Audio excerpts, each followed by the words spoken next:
അങ്ങനെ പറയാൻ ഞാൻ പ്രസംഗം പിടിച്ചിരുന്നില്ല. നിന്റെ കല്യാണം അടുത്ത മാസം.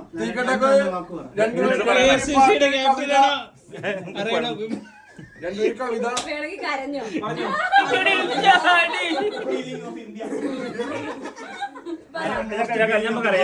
ദാമ്പത്യ ജീവിതത്തെ കുറിച്ച് 2 വാക്ക് പറഞ്ഞാലും മതി. ആദ്യം ഒരു കൂട്ടുകാരൻ പറയാമെന്ന് ഞാൻ പറയാം. ബാക്കിയത്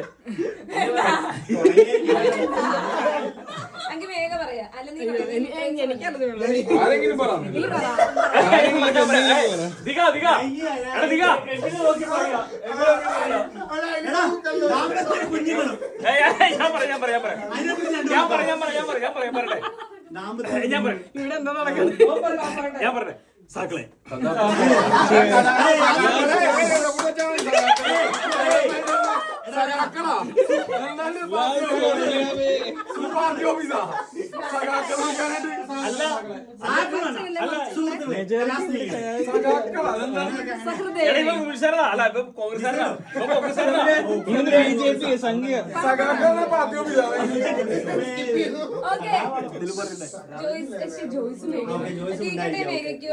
അവസരം പറയാം. How did you meet her?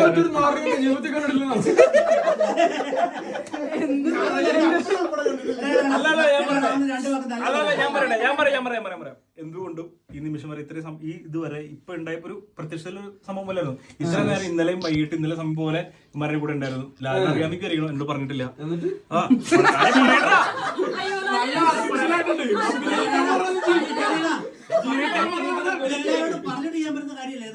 ഞാൻ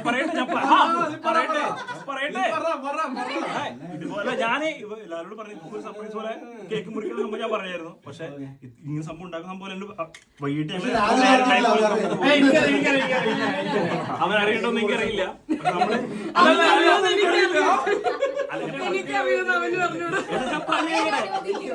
ഞാൻ പറഞ്ഞിരിക്കട്ടെ നമ്മളിപ്പോഴും ചിരിച്ച് സന്തോഷിക്കുന്ന പോലെ നമ്മൾ ഇതുപോലെ പോലെ നമ്മളെല്ലാവരും മുമ്പോട്ട് പോവാ. അതൊരു ഇനി കല്യാണം പോകുന്ന ആൾക്കാരും നമ്മുടെ കല്യാണം വെച്ചിരുന്ന ആൾക്കാരും എല്ലാവരും സന്തോഷമായിട്ട് ഇതുപോലെ മുമ്പോട്ട് പോവാ. ഇതല്ല നമ്മുടെ ടോപ്പിക്ക്. കല്യാണത്തിനെ കുറിച്ച് ആലോചിക്കുമ്പോ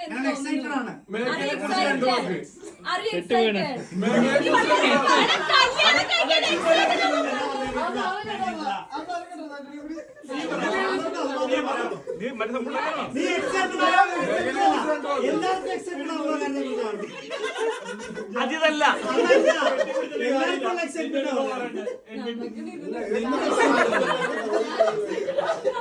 എക്സൈറ്റ്മെന്റ് കേട്ടോ. അതല്ല ആ ഒരു എക്സൈറ്റ്മെന്റ് അവന് മാത്രമല്ല നമുക്കില്ല.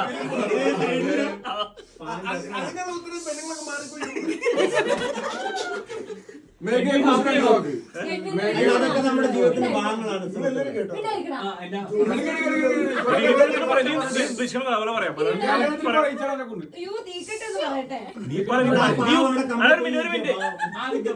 കൂട്ടർ നീ പറഞ്ഞു ഉദ്ദേശം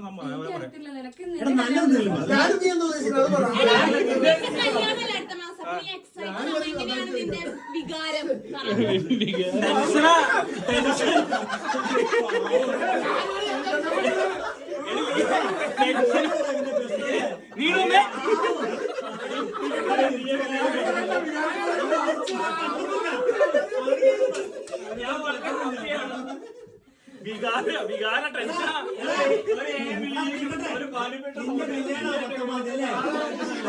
നീ അതിനെ എത്ര മനോഹരമായിട്ട് കാണുന്നു അതിനെ കുറിച്ച് ഞങ്ങൾക്കറിയില്ല. 19 കല്യാണം അല്ലേ? എത്ര വർഷത്തെ പ്രണയം അല്ലേ? നീ എത്ര മനോഹരമായിട്ട്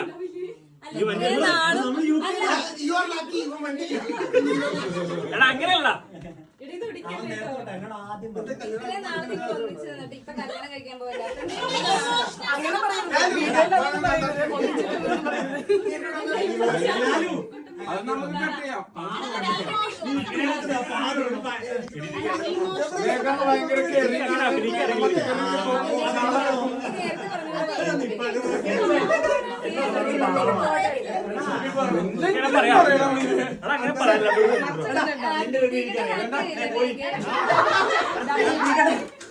നിക്കട്ടെ. പാട്ട് ചെയ്യാൻ ആകെ ഞാൻ ഞങ്ങളുടെ അമ്മ എന്നെ എടുത്തിട്ട് അമ്മ എടുക്കുന്നുണ്ടോ? പക്ഷെ എനിക്ക് ആകെ ഒരു സങ്കടമുള്ളൂ, ഇവൻ വന്നില്ല. അതിന് സന്തോഷിക്കല്ലേ എടാ, ഞങ്ങളുടെ മനസ്സ് നീ പറഞ്ഞില്ല. അവനെങ്ങാനും വന്നിട്ട് കല്യാണം മുടങ്ങുമ്പോ അതെന്താ മനസ്സിലാക്കാത്തത്? ആദ്യം കല്യാണം മുടക്കുന്നില്ല. അതിന്റെ സ്ഥലത്തിനൊന്നും അത്ര പ്രശ്നമില്ല. ഞാൻ വരുന്നാല ആ Let's go down. ഇതിനെപ്പറ്റി നമ്മൾ ചർച്ച ചെയ്യുന്നത് ഹാപ്പി അല്ലേ? കേക്ക് മുറിച്ചില്ലേ?